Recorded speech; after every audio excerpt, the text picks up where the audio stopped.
Hello and नमस्ते, welcome back to my channel. आज चाहिँ मैले BBS सेकेन्ड इयरको म्याक्रो इकोनोमिक्स फर बिजनेसको च्याप्टर 2 को भिडियो लिएर आएकी छु र यस भिडियोमा मैले कभर गर्ने टपिकहरू छन् नेसनल इन्कम डेफिनेसन र circular flow in 2 sector economy र 3 सेक्टर इकोनोमी र 4 सेक्टर इकोनोमी।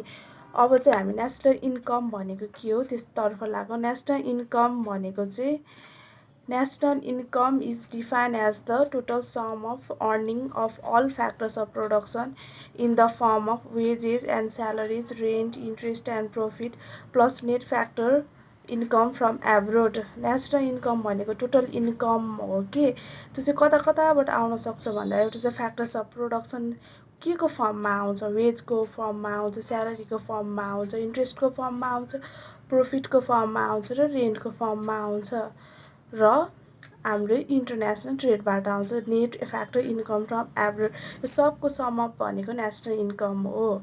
अब चाहिँ सर्कुलर फ्लोतर्फ लागौँ। सर्कुलर फ्लो भनेको चाहिँ एउटा मोडल हो कि जसले गर्दा चाहिँ इकोनोमीमा चाहिँ हाम्रो मनी, गुड्स, सर्भिसेस कसरी चाहिँ मुभ भइरहेछ इकोनोमिक सिस्टममा भन्ने कुरा भन्छ यसले।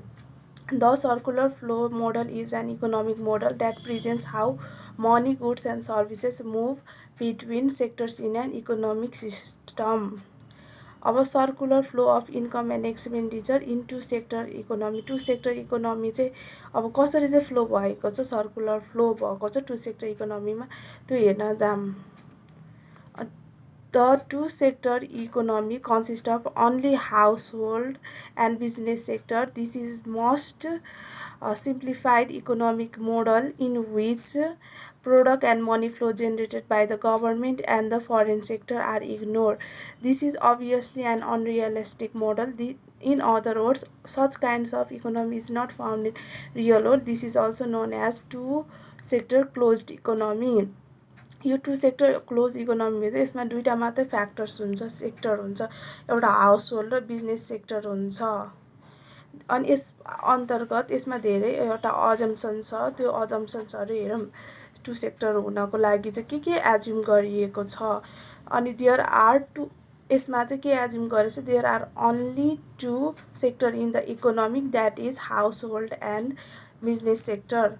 अनि अल सेकेन्ड पोइन्ट भने चाहिँ all income is spend on the consumption. यसमा सेभिङ्सको हुँदैन, there is no saving in the economy. अनि थर्ड भनेको चाहिँ यसमा there is no government and no international trade. यसमा न इम्पोर्ट हुन्छ न एक्सपोर्ट हुन्छ, न यसमा गभर्मेन्टको कुनै पनि इन्भल्भ हुन्छ, न त ट्याक्स तिरिन्छ न त सब्सिडिज पाइन्छ।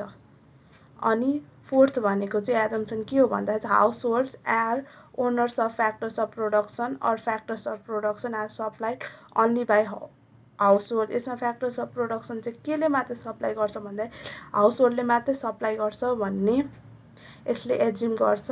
र फिफ्थ पोइन्ट भनेको चाहिँ producer purchase or hire factors of production from household. हाउस होल्डबाट मात्रै यिनीहरूले चाहिँ प्रोड्युसर पर्चेस गर्ने चाहिँ यिनीहरूले हाउस होल्डबाट मात्रै हो। अब यो चाहिँ एजम्सनबाट चाहिँ हामीले अब एउटा चार्ट बनाउँछौँ र त्यो चार्टमा रहेको छ हाउस होल्ड सेक्टर र बिजनेस सेक्टर मात्रै हुन्छ भनेको छ। र फ्याक्टर अफ प्रोडक्सन चाहिँ हाउस होल्डले चाहिँ के दिन्छ भन्दा फ्याक्टर अफ प्रोडक्सन जस्तो कि ल्यान्ड, लेबर, क्यापिटल र अर्गनाइजेसन भनेर दिएको हुन्छ। र बिजनेस सेक्टरले चाहिँ हाउस होल्डलाई त्यस बापत के दिन्छ, फ्याक्टर अफ इन्कम, त्यस बापत उसले wages, rent, interest and profit दिन्छ। अनि अब चाहिँ यो हाउस होल्ड सेक्टरले चाहिँ बिजनेस सेक्टरलाई के दिन्छ भन्दाखेरि यसले चाहिँ गुड्स एन्ड सर्भिसेसलाई पेमेन्ट दिन्छ र अनि बिजनेस सेक्टरले हाउस होल्डलाई चाहिँ गुड्सहरू सर्भिसेसहरू दिन्छ। र अप्पर त्यो फ्लो भएकोलाई चाहिँ रियल फ्लो भनिन्छ र त्यसलाई फ्याक्टर मार्केट भनिन्छ। र तलपट्टि लोयरको चाहिँ हाउस होल्ड र बिजनेसको चाहिँ मनी फ्लो भनिन्छ, त्यसलाई चाहिँ कमोडिटी मार्केट भनिन्छ। The given figure shows a circular flow of income and expenditure in the two sector economy. The upper half of the figure represents factors market and lower half of the figure represents commodity market. Both these markets generate two kinds of flow, real or product flow and money flow. र अब त्यो फिगरको explanation गर्नुपर्ने जरुरत छ एक्जामको लागि र के लेख्नुपर्छ भन्ने कुरा चाहिँ म यहाँ भन्न गइरहेको छु. In the upper half of the figure, there is flow of factors of production from household sector to the business sector. This makes real flow, and the real flow or factor flows causes another flow and or reverse flow. That is the flow of factor incomes in the form of wages, rent, profit and interest from firms to the household. Since all factors incomes are paid in the form of money, the flow of factors income represents money flow. From the figure, it is clear that factor services and money flow in the opposite direction. र अब lower half of the figure shows commodity market. As in the figure, the goods and services produced by the business sector or business firms flow from business sector or business firms to household. The payment made by the households for goods and services create money flow. It is clear that real goods and money flows in the commodity market as also flow in the opposite direction. When we combine the goods and money flow in the goods and money market, we will get continuous flow of income and expenditure. It is also clear that income flow and money flow are equal. र यो चार्टलाई explain गरेको र household सेक्टरलाई चाहिँ कसरी चाहिँ उसले कसरी चाहिँ फ्लो भइरहेको छ, कसले कसलाई चाहिँ के दिइरहेको छ भन्ने कुरा नि एक्सप्लेनेसन गरिएको हो. अब हामी circular flow of income and expenditure in 3 sector इकोनोमीको हेर्छौँ.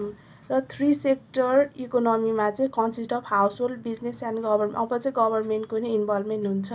It is also known as the 3 sector closed economy. It is more realistic than 2 sector economy as it includes government which plays important role in the economy, although such kinds of economy rarely exist in the modern global world. अब यसमा चाहिँ government पनि आउने भयो र यसमा के एजम गरेको छ भन्दाखेरि चाहिँ यसको एजम्सन चाहिँ के the economy consist of household, business and government sector and there is government. अब गभर्मेन्ट पनि आयो त गभर्मेन्टको कुरा ल्याउनै पर्यो. अनि government imposes taxes and grant subsidies. There is perfectly competitive market. Perfectly competitive market भनेको त्यहाँ चाहिँ धेरैवटा बाहिर सेलर हुन्छ. त्यो प्रोडक्टको र सर्भिसेसको प्राइस चाहिँ केले डिटरमाइन गर्छ भन्दा चाहिँ डिमान्ड र सप्लाईले चाहिँ डिटरमाइन गर्छ. अनि नेक्स्ट भनेको चाहिँ the economy has no international trade, that is no import and export. Business sector pay both direct and indirect tax to the government. On the basis of above assumption, we can illustrate the circular flow of income and expenditure in the following diagram. अब diagram हेरौँ.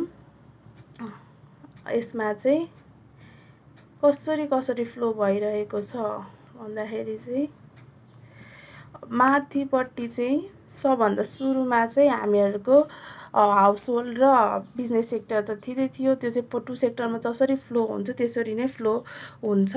अनि त्यसपछि business सेक्टरले चाहिँ हाउसहोल्डलाई के दिन्छ, factor of payment दिन्छ र हाउसहोल्डले बिजनेसलाई चाहिँ फ्याक्टर अफ प्रोडक्सन दिन्छ. त्यो चाहिँ हामीले 2 सेक्टरमा पनि पढ्यौँ र यसमा चाहिँ इन्भेस्टमेन्ट पनि हुन्छ, यसमा सेभिङ पनि हुन्छ. यसभित्र अब फाइनेन्सियल मार्केट पनि आउने भयो. अब यो हाउसहोल्ड सेक्टरले चाहिँ गभर्मेन्टलाई के तिर्छ, डाइरेक्ट ट्याक्स तिर्छ. अनि त्यस बापतमा चाहिँ गभर्मेन्टले हाउसहोल्डलाई चाहिँ के चाहिँ दिन्छ भन्दाखेरि चाहिँ wages, salary and transfer payments यस्तो टाइपको सर्भिस दिन्छ. अनि त्यसपछि बिजनेस सेक्टरले चाहिँ गभर्मेन्टलाई direct labour and indirect labour दिन्छ भने गभर्मेन्टले बिजनेस सेक्टरलाई गभर्मेन्ट पर्चेजेस एन्ड सब्सिडिजहरू दिन्छ. र अब लोवरमा चाहिँ के दिन्छ भन्दाखेरि चाहिँ हाउसहोल्डले चाहिँ बिजनेस सेक्टरलाई कन्ज्युमर एक्सपेन्डिचर दिन्छ भने चाहिँ उसले किनेको बापतमा त उसले त्यो पैसा त दिनु परिहाल्यो. अनि त्यसपछि बिजनेस सेक्टरले चाहिँ हाउसहोल्डलाई चाहिँ flow of goods and services दिन्छ. अब यसैलाई नै एक्सप्लेनेसन गरौँ in the words and the Given figure shows circular flow of income and expenditure in the three sector closed economy where there are household, business and government sector. In the half of the figure, households are paid for their factor service and government imposes both direct and indirect taxes from the household. Similarly, government imposes both direct and indirect tax from the business firm. The total sum of direct and indirect tax is revenue of the government. Government spends the revenue which is received by the households as the wages, salary and transfer payments, and business firm as the payment for goods and services and subsidies. र जुन चाहिँ tax र indirect tax चाहिँ जसले चाहिँ गभर्मेन्टले लिन्छ नि त्यो भनेको नै उनीहरूको रेभिन्यू हो। अब चाहिँ circular flow of income and expenditure in the fourth sector economy. Fourth sector इकोनोमीभित्र चाहिँ के पर्छ, अब नयाँ फ्याक्टर के आयो, पहिला त अब हाउसहोल्ड थिँदै थियो, बिजनेस थिँदै थियो, अब गभर्मेन्ट थिँदै थियो, अब नयाँ फ्याक्टर भनेको चाहिँ सेक्टर भनेको चाहिँ फरेन भयो। Fourth sector economy consist of household sector, business sector or firms, government sector and foreign sector or rest the world. It is also known as open economy. अहिलेसम्म दुईवटा सेक्टरमा पढ्दाखेरि हाम्रो त्यो क्लोज्ड इकोनोमी छ, त्यहाँनिर इन्कम पनि हुँदैन, इम्पोर्ट र एक्सपोर्ट नहुनेको कारणले गर्दाखेरि त्यो चाहिँ अब हाम्रो हो ओपन मार्केट हुन गएन। अब चाहिँ हाम्रो यो मोडल चाहिँ भनेको चाहिँ अब फरेन सेक्टर आयो भने इम्पोर्ट र एक्सपोर्ट अभियसली भइहाल्छ, त्यही भएर यो ओपन इकोनोमी भयो। This model is formed by adding foreign sector to the three sector model. The model studies all sector of the economy, dropping all simplifying assumptions made for the two sector and three sector model. अब यसको एजम्सन्सहरू यो four सेक्टरले के भनेको छ भन्दाखेरि चाहिँ there are four sector in the economy which includes household, business, government and foreign sector. There is no restriction on import and export. There is minimum government intervention. There is perfect competition in both internal and external market. There is well managed financial market. Household export only labor and capital. Business firms export and import only goods and services. On the basis of this assumption, we can illustrate circular flow of income and expenditure in the following diagram. यसको assumption के हो भन्दा यसमा चारवटा factors हुन्छ, sector हुन्छ र यसमा चाहिँ कुनै पनि रेस्ट्रिक्सन छैन इम्पोर्ट र एक्सपोर्ट गर्नको लागि, र त्यहाँनिर गभर्मेन्टको हल्का चाहिँ इन्टरभेसन हुन्छ, इन्भल्भमेन्ट हुन्छ, र त्यहाँनिर पर्फेक्ट कम्पिटिसन हुन्छ। इन्टरनल र एक्सटर्नल मार्केट पर्फेक्ट कम्पिटिसन भनेको त अब धेरैवटा बायर्स र सेलर्स हुन्छ र जसको चाहिँ डिमान्ड र सप्लाईको हेरेर मात्रै प्राइस चाहिँ डिटरमाइन्ड हुन्छ। अनि यसमा चाहिँ एकदम नै वेल म्यानेज फाइनेन्सियल मार्केट हुन्छ र हाउसहोल्ड एकले चाहिँ के मात्र एक्सपोर्ट गर्छ, लेबर र क्यापिटल हुन्छ, र बिजनेस सेक्टरले के मात्रै एक्सपोर्ट गर्छ अर इम्पोर्ट गर्छ, अन्ली गुड्स एन्ड सर्भिसेस मात्रै दिन्छ, यो बाहेक उनीहरूले केही पनि सर्भिसेस दिँदैन। अब चाहिँ यो चारतर्फ लागौँ। अनि त्यसपछि हाउसहोल्ड अप्परमा चाहिँ household sector, business sector, government sector अघि नैको जस्तो हो थ्री सेक्टरमा, द्याट्स द सेम होइन। अनि हाउसहोल्ड सेक्टरले चाहिँ बिजनेस सेक्टरलाई के गर्छ, फ्याक्टर्सको सर्भिसेसहरू दिन्छ, यसको बापतमा के दिन्छ, उनीहरूले वेजेस, रेन्ट र इन्ट्रेस्ट र प्रफिट लिन्छ। हाउसहोल्ड सेक्टरले गभर्मेन्टलाई ट्याक्सहरू पेमेन्ट गर्छ र गभर्मेन्टले अब हाउसहोल्ड सेक्टरलाई wages, salaries and transfer payments गर्छन्। र अनि त्यसपछि यो बिजनेस सेक्टरले गभर्मेन्टलाई नेट ट्याक्सेस पेमेन्ट गर्छ भनेपछि अनि गभर्मेन्टले चाहिँ बिजनेस सेक्टरलाई गभर्मेन्ट पर्चेज एन्ड सब्सिडिजहरू दिन्छ। र अब हाउसहोल्ड सेक्टरले चाहिँ अब बिजनेस सेक्टरलाई के गर्छ, sales of goods and services अघि नै पनि बिजनेसले दिन्छ। अनि त्यसपछि यो हाउसहोल्ड सेक्टरले बिजनेस सेक्टरलाई चाहिँ कन्ज्युमर एक्सपेन्डिचर भनेरले दिन्छ। अब चाहिँ फरेन रेमिटेन्स दिन्छ फरेन कन्ट्रिजले चाहिँ हाउसहोल्ड सेक्टरलाई, र हाउसहोल्ड सेक्टरले चाहिँ के मात्रै एक्सपोर्ट गर्छ, क्यापिटल र म्यान पावरलाई मात्रै एक्सपोर्ट गर्छ। अनि बिजनेस सेक्टरले चाहिँ अब फरेन कन्ट्रिजहरूलाई पेमेन्ट्स फर इम्पोर्ट्सको दिन्छ, अनि फरेनले चाहिँ गुड्स दिन्छ, रिसिभ फ्रम गुड्स दिन्छ। अनि in the figure the lower half of the circular flow shows circular flows of money in respect of foreign trades exports as an injection of the economy to the economy make goods and services flow out of the country and make money flow into the country in the form of export earnings. Similarly, imports as the withdrawal from the circular flow make flow of goods and services in flow of foreign exchange out of country. Another flow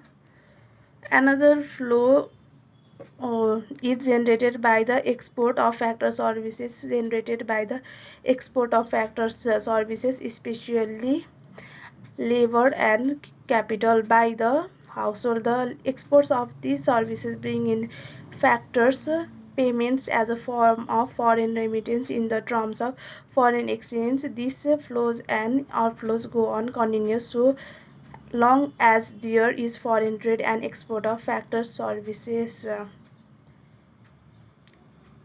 I hope तपाईँहरूले बुझ्नुभएको छ, and thank you for watching till the end. Till then, bye bye.